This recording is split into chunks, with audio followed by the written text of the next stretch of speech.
नमस्कार, बहुत स्वागत है आप सभी का। आप देख रहे हैं अपना बिहार। मैं हूं आपके साथ जया मिश्रा। बुलेटिन की शुरुआत बड़ी खबर के साथ करने जा रहे हैं। बड़ी खबर आपको दें, बिहार को केंद्र सरकार का बड़ा तोहफा मिल रहा है।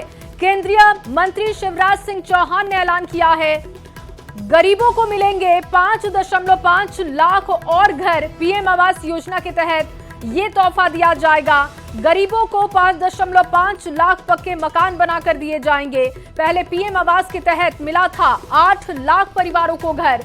प्रदेश अध्यक्ष दिलीप जायसवाल ने इसकी जानकारी देते हुए कहा, केंद्रीय ग्रामीण एवं विकास मंत्री शिवराज सिंह चौहान ने ऐलान किया है कि बिहार में वैसे लोग जिन्हें पक्के घर नहीं मिले हैं, वैसे लोगों को सरकार घर देगी। पिछले साल करीब 8 लाख लोगों को चिन्हित कर पक्का मकान दिया गया था।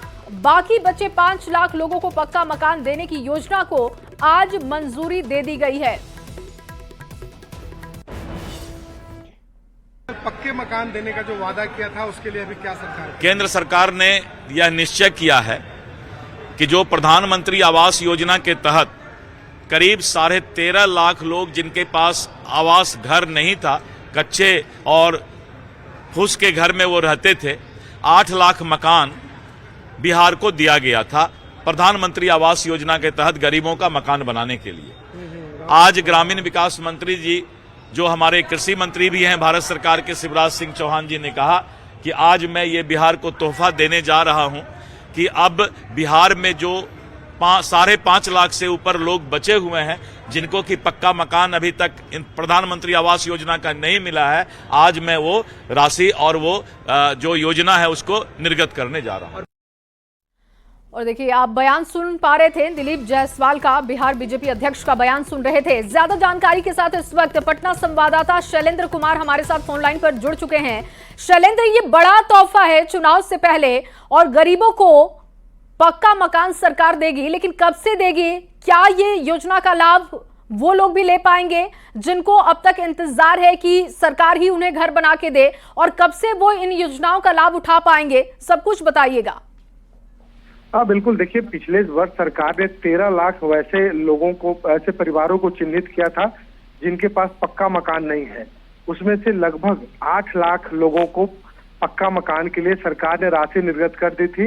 और अब जो 5 लाख जो मकान बचे थे, जो 5 लाख पक्का मकान देने की बात थी, वो उसके लिए पहल जो करनी थी सरकार की तरफ से, केंद्र सरकार की तरफ से, वो आज कर दी गई है। ग्रामीण विकास मंत्री जब शिवराज सिंह चौहान पटना पहुंचे, और उसके पहले ही इस बात की चर्चा थी, और जब पटना पहुंचे वो और जब बीजेपी कार्यालय में बैठक हुई, इस बैठक में बातचीत हुई, उसमें उन्होंने कहा कि जो 5 लाख शेष बचे हुए जो परिवार था जिनके पास पक्का छत नहीं था, पक्का घर नहीं था, उन्हें भी दिया जाएगा। तो एक बड़ी घोषणा है। और पिछले साल जो 13 लाख घर चिन्हित किए गए थे बनाने के लिए, वो उन्हें अब राशि दी जाएगी।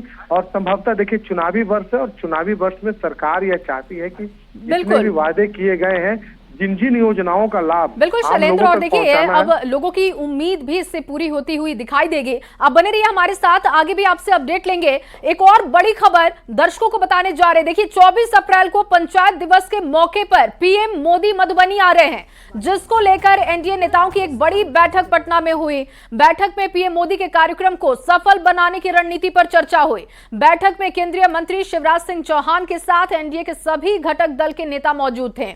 एनडीए की बैठक के बाद बीजेपी के प्रदेश अध्यक्ष दिलीप जायसवाल ने कहा कि प्रधानमंत्री के कार्यक्रम को सफल बनाने को लेकर इस बैठक को बुलाया गया था, और इस बैठक में एनडीए के सभी घटक दल के नेता शामिल हुए। सभी सांसद विधायकों को अलग अलग जिम्मेदारी सौंपी गई है। पीएम का कार्यक्रम ऐतिहासिक होगा, इसका दावा भी उन्होंने किया। इसे इस सभा को, जो मधुबनी में 24 अप्रैल को भारत के लोकप्रिय प्रधानमंत्री की सभा होने जा रही है, उस पंचायत दिवस को कैसे ऐतिहासिक बनाया जाए, इसके लेकर के चर्चा हुई और सभी लोगों ने इसको ऐतिहासिक कार्यक्रम बनाने का फैसला लिया। और शैलेंद्र हमारे साथ लगातार फोन लाइन पर बने हुए हैं। शैलेंद्र, एक बार फिर से प्रधानमंत्री नरेंद्र मोदी बिहार के दौरे पर होंगे, बैठक भी उसके मद्देनजर आज एनडीए के नेताओं ने की है। क्या कुछ बैठक में योजना तैयार की गई है दौरे को लेकर? देखिए, प्रधानमंत्री नरेंद्र मोदी का बिहार में दौरा होना है और इस बार का जो कार्यक्रम होगा वो बेहद खास होने वाला है और इसी को लेकर के लगातार तैयारियां भी की जा रही है। केंद्रीय मंत्री शिवराज सिंह चौहान बिहार आए हैं, उन्होंने समीक्षा बैठक की। उसके बाद जो एनडीए की जो बैठक हुई बीजेपी कार्यालय में, उसमें भी कई चीजों पर मंथन किया गया, कई बातें वहां भी हुई। और सबसे बड़ी बात है कि जो मधुबनी और उसके आसपास के जो जिले हैं, वहां के जो सांसद, विधायक, अन्य जनप्रतिनिधि, चाहे वो एनडीए के किसी भी घटक दल के हों, सभी को अलग अलग जिम्मेवारी भी दी गई है। तो कहा जा सकता है कि एकजुटता दिखाने के साथ साथ प्रधानमंत्री नरेंद्र मोदी के आगमन को लेकर के एनडीए की तरफ से बड़ी तैयारी की जा रही है। सभी घटक दलों के साथ बैठक की जा रही है और तैयारी में कोई कमी नहीं रहे, और साथ ही साथ जो प्रधानमंत्री का कार्यक्रम हो वो सफल हो, इसको लेकर के एनडीए की महत्वपूर्ण बैठक हुई, जिस बैठक में तमाम जो बड़े चेहरे हैं वो शामिल हुए। जी, बहुत शुक्रिया शैलेंद्र आपका तमाम जानकारी के लिए। और इधर बीजेपी दफ्तर में एनडीए नेताओं की बैठक में जेडीयू के कार्यकारी राष्ट्रीय अध्यक्ष संजय झा भी पहुंचे हुए थे। बैठक से बाहर आने के बाद संजय झा ने कहा कि पीएम मोदी के 24 अप्रैल के दौरे पर चर्चा की गई है। पीएम मोदी के कार्यक्रम को ऐतिहासिक बनाने की तैयारी की जा रही है। संजय झा ने कहा कि पीएम मोदी के साथ सीएम नीतीश कुमार भी मौजूद होंगे। पीएम मोदी और सीएम नीतीश कुमार दोनों का मिथिला पर विशेष ध्यान रहा है। ऐसे में उम्मीद है कि पीएम मोदी का ये मधुबनी दौरा अब तक का सबसे बड़ा कार्यक्रम होगा। आदरणीय प्रधानमंत्री जी मधुबनी आ रहे हैं और हमारे मुख्यमंत्री नीतीश कुमार जी भी उस कार्यक्रम में रहेंगे। पंचायती राज विभाग का कार्यक्रम है और स्वाभाविक प्रधानमंत्री जी आ रहे हैं, उस पूरा क्षेत्र के लोग वहां आएंगे। उसी की तैयारी की बैठक एनडीए की बैठक हुई है और कैसे कैसे तैयारी करना है उसी पे चर्चा थी। अभी मीटिंग चल ही रही, हम लोग भी अपनी बात रखे हैं और मुझे लगता है कि बहुत बड़ा ऐतिहासिक, वो इसलिए भी कि भारत सरकार का, प्रधानमंत्री जी का, मुख्यमंत्री जी का विशेष ध्यान मिथिला और उस क्षेत्र पे रहा है। इसी बार बाढ़ के लिए कितना मदद बजट में किया गया, या जो अन्य काम हो रहा है, एयरपोर्ट से लेके, एम्स से लेके, मखाना बोर्ड से लेके, बहुत सारा काम वहाँ के लिए भी। तो लोगों में उत्साह भी बहुत है उनके आने से, और हमारे मुख्यमंत्री जी का भी विशेष ध्यान हमेशा से मिथिला के ऊपर रहा है। तो 24 अप्रैल को प्रधानमंत्री मोदी मधुबनी आ रहे हैं, जिसको लेकर दरभंगा में भी बीजेपी के कार्यकर्ताओं में जबरदस्त उत्साह देखने को मिल रहा है। मंत्री संजय सरावगी ने कहा कि पीएम मोदी के कार्यक्रम में दरभंगा से भी हजारों की संख्या में लोग शामिल होंगे, क्योंकि ऐसा महामानव जो विश्व का सबसे लोकप्रिय नेता, उनको देखने के लिए, उनको सुनने के लिए, उनका उद्बोधन के लिए लोग लालायित रहते हैं। तो इसी 24 तारीख को वो आ रहे हैं। उस दिन पंचायती राज दिवस है, उसमें जो है वो बहुत सारी सौगातें बिहार को भी देने वाले हैं और देश को भी देने वाले हैं। तो उसमें भी हमारे दरभंगा के हजारों हजार कार्यकर्ता वहाँ जाने वाले हैं। इधर बिहार में शराबबंदी पर तेजस्वी यादव ने फिर से सवाल उठा दिए हैं। तेजस्वी ने कहा कि सुप्रीम कोर्ट ने टिप्पणी की कि पुलिस की वजह से शराब की तस्करी हो रही है। उन्होंने इस दौरान बिहार सरकार पर जमकर निशाना साधा। साथ ही 17 अप्रैल को होने वाले महागठबंधन की बैठक में कहा कि पार्टी के लोग उस बैठक में शामिल रहेंगे, वहां पर बात रखी जाएगी। तेजस्वी ने आरजेडी एमएलए रीत लाल के घर हुई रेड मामले पर भी बयान दिया। पुलिस को ही उन्होंने सवालों के घेरे में खड़ा कर दिया और कहा कि पुलिस सेलेक्टिव काम करती है। झूठी शराबबंदी के नाम पर दलित, अति पिछड़ों पर अत्याचार के दोषी सरकार, पारसी भाइयों की रोटी रोजगार को छीना जा रहा है। तो आप देखिएगा, ये आंकड़े हम लोगों ने आपके समक्ष जो है रखे, और कैसे पुलिस जो है एक, और सरकार में बैठे बिहार सरकार के लोग एक इंस्ट्रूमेंट जो है बनाया गया है। बड़ी मछलियों को बचाया जाता है और जो भ्रष्ट अधिकारी है, जो चढ़ावा देते हैं, उनका ट्रांसफर पोस्टिंग कैसे होता है। अब मर रहा है बिहार की गरीब जनता। हम नहीं कह रहे कि कार्रवाई मत करो, लेकिन सेलेक्टिव कार्रवाई नहीं होनी चाहिए। सेलेक्टिव कार्रवाई नहीं होनी चाहिए। और इसको पूरा भ्रष्टाचार का अड्डा बना दिया। 40,000 करोड़ से भी ज्यादा एक पैरेलल इकोनॉमी, एक ब्लैक मार्केट जो है बना दिया गया है।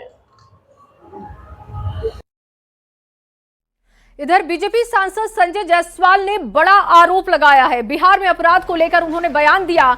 तेजस्वी ने अपने विधायकों को छूट दी है, शह दी है कि वो अपराध करें। बीजेपी सांसद का ये कहना है।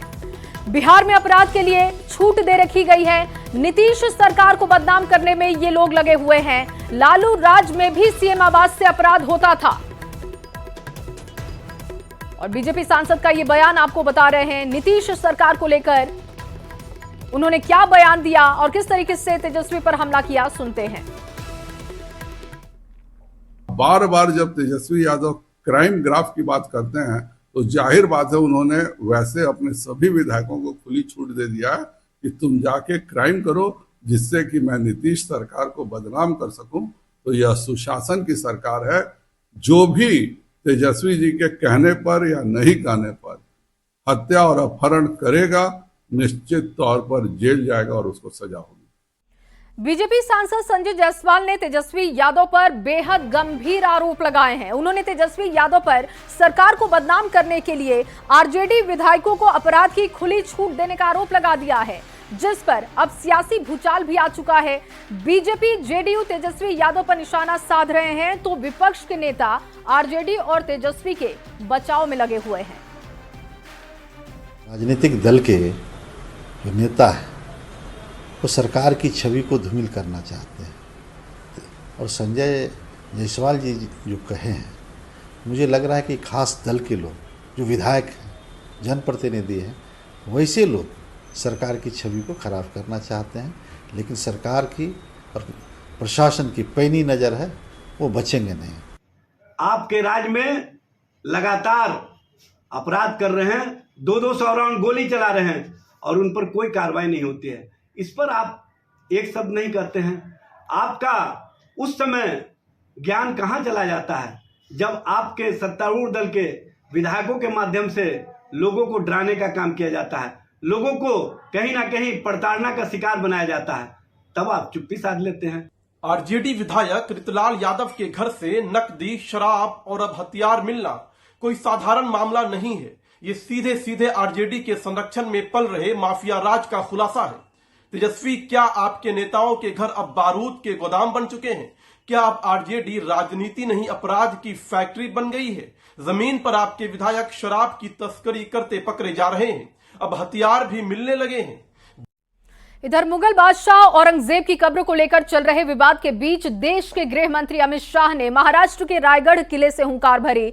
अमित शाह छत्रपति शिवाजी महाराज की पुण्यतिथि पर उन्हें श्रद्धांजलि देने के लिए रायगढ़ किला पहुंचे थे। इस मौके पर अमित शाह ने कहा कि स्वतंत्रता के 75 वर्षों के बाद देश दुनिया के सामने अपना सिर ऊंचा करके खड़ा है और हमारा संकल्प है कि जब आजादी के 100 साल पूरे होंगे तब हमारा भारत दुनिया में नंबर 1 होगा, जिसकी मूल कल्पना शिवाजी महाराज ने रखी थी। देश की आजादी के 75 साल के बाद दुनिया के सामने सर उठाकर खड़े हैं और हम संकल्प करते हैं कि 100 साल जब हो गए आजादी को, दुनिया में 1 नंबर पर हमारा भारत होगा। उसकी मूल कल्पना ये शिवराय ने रखी। और बिहार की सियासत को लेकर एक और बड़ी खबर, बड़ा अपडेट आपको दे दे। उप मुख्यमंत्री सम्राट चौधरी का बड़ा बयान सामने आया है। नीतीश कुमार पर सम्राट चौधरी का बयान सामने आया है। नीतीश कुमार एनडीए के नेता हैं, आगे भी एनडीए के नेता रहेंगे। विकास के लिए एनडीए को वोट दें। सम्राट चौधरी ने आगे कहा कि आगे भविष्य बिहार का बनाना है। 2030 में कैसा विकसित बिहार बनेगा, इसकी कल्पना बीजेपी और एनडीए लगातार कर रही है और इसीलिए इनको वोट देना चाहिए। लेकिन आगे का भविष्य बनाना है, आगे का बिहार बनाना है। 2030 में कैसा विकसित बिहार बनेगा, इसकी कल्पना के लिए बीजेपी और एनडीए को वोट देना चाहिए और नीतीश कुमार जी के नेतृत्व को वोट देना चाहिए। और इन्हीं तमाम खबरों के साथ इस बुलेटिन में बस इतना ही। आप बने रहिए न्यूज़ 18 बिहार झारखंड के साथ।